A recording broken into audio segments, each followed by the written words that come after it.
जगह है पांचाल राज्य और मौका है द्रौपदी के स्वयंवर का। राजा द्रुपद ने अपनी बेटी के लिए एक पति चुनने का ये तरीका तो रखा, पर शर्त ऐसी रख दी कि सुनकर ही बड़े बड़े योद्धाओं के पसीने छूट जाएं।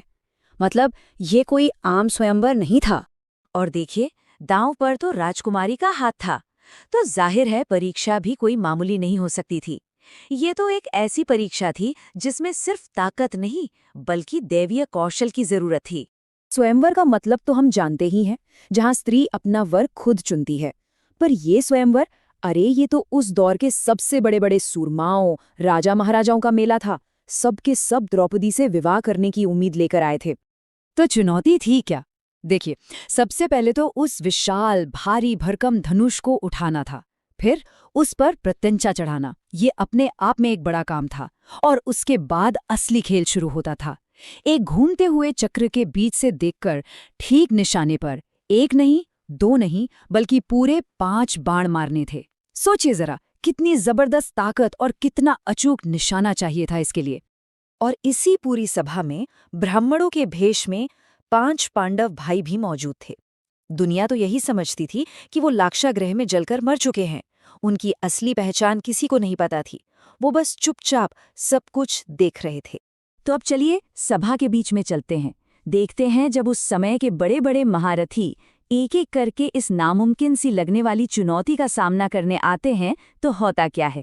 तो शुरुआत हुई। एक एक करके बड़े बड़े राजा राजकुमार आगे आए। चेदी के राजा शिशुपाल ने कोशिश की, लेकिन नाकामयाब रहे। फिर मगध के पराक्रमी जरासंध ने जोर आजमाया, पर वो भारी धनुष उनसे हिला तक नहीं। महान योद्धा राजा शल्य भी आए। उन्होंने अपनी पूरी ताकत झोंक दी, पर नतीजा वही रहा। यहाँ तक कि हस्तिनापुर से आए राजकुमार दुर्योधन भी असफल हुए। एक एक करके सब धुरंधर आए और शर्मिंदा होकर अपनी अपनी जगह पर वापस बैठ गए। लेकिन फिर मंच पर आए महान योद्धा कर्ण। सबकी सांसें थम गईं। उन्होंने धनुष उठा लिया, प्रत्यंचा भी चढ़ा दी। ऐसा लगा कि बस ये कर देंगे। लेकिन किस्मत देखिए, आखिरी पल में वो बस जरा सा बाल बराबर अंतर से चूक गए। इससे ये तो साफ हो गया था कि ये काम लगभग नामुमकिन है। अब जब कर्ण जैसे योद्धा भी ये नहीं कर पाए, तो पूरे सभा मंडप में एक निराशा सी छा गई। सब तरफ सन्नाटा था। तो सवाल ये था कि अब कौन बचा है? क्या कोई भी ऐसा नहीं जो द्रौपदी के योग्य हो? क्या स्वयंवर असफल हो जाएगा?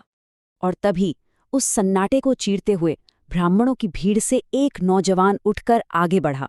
राजाओं के बीच से नहीं, बल्कि आम ब्राह्मणों के बीच से। उसे देखकर पूरी सभा में हलचल मच गई। ये कोई और नहीं, भेष बदले हुए अर्जुन थे। अर्जुन एकदम शांत और एकाग्र मन से धनुष के पास पहुंचे।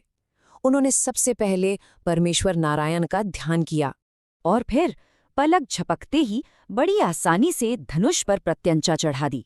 पूरी सभा बस देखती रह गई।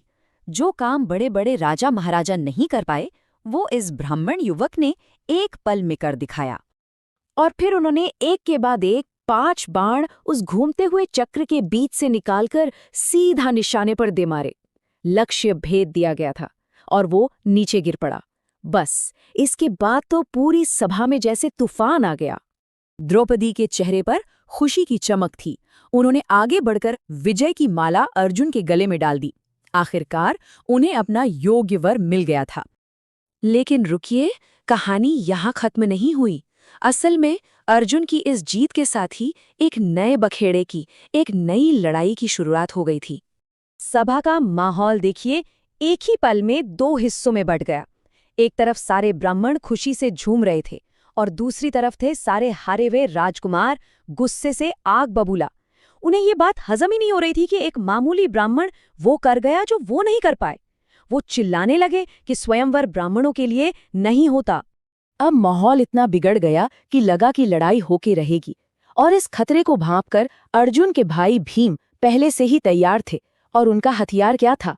उन्होंने पास के ही एक पेड़ को जड़ से उखाड़ लिया था और उसे गदा की तरह लेकर अपने भाई की रक्षा के लिए खड़े हो गए थे।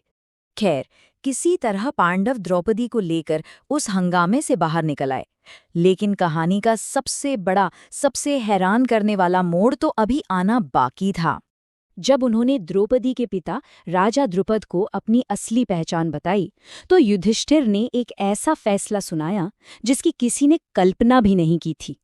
उन्होंने कहा कि एक वचन के कारण और अपनी मां की आज्ञा का पालन करने के लिए वो पांचों भाई द्रौपदी से विवाह करेंगे। तो सवाल ये उठता है कि ये विवाह नियति का खेल था या एक ऐसी शपथ जिसने आने वाले महायुद्ध की नींव रख दी। इस एक फैसले